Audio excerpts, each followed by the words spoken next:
Hello guys, good afternoon. So welcome back sa aking YouTube channel. It's me again, DMT. Andito ako with my sister. What's up? And my friends are here, Janice and Janet. So yeah, we are at Sholikova Street. Kita Char. hindi. Kita hindi. Oh, medyo mahangin na siya. Ganon. Street kasi siya guys. Tapos oh, ang daming cherry blossom dito. Marami, hindi naman masyado maraming tao. Medyo ano lang, mga ganyan.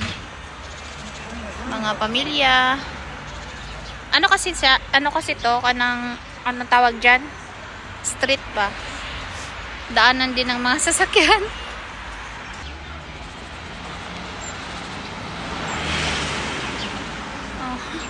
Kaya nakakaano. Kaya yung mga picture tsaka video pa stop ba.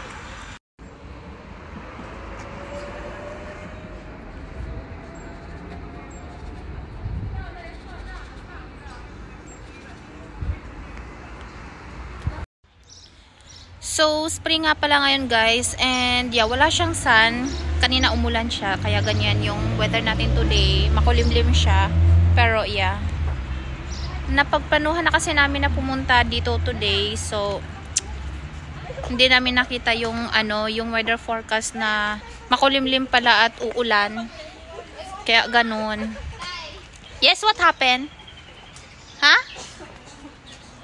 Yung mga friends ko, yun mga tao dun sa unahan, oh marami sila nagpipicture videos.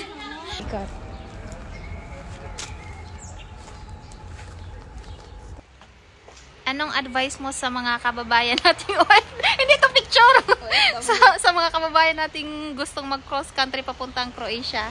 Ang advice ko sa ating mga kababayan na gustong mag-Croatia, kung okay naman kayo dyan, kung saang bansa kayo, okay naman yung sahod nyo, huwag kayong pumunta na dito kung okay lang yung sahod nyo dyan. Kasi hindi lahat ng pumunta dito is pinalad. So, dyan na lang kayo kung mas deserve yung sahod nyo dyan kaysa sa dito.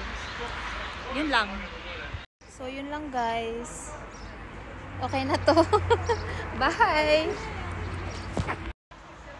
Guys, huwag nyo pong kalimutan i-like, comment, tsaka share. Mag-subscribe na din kayo.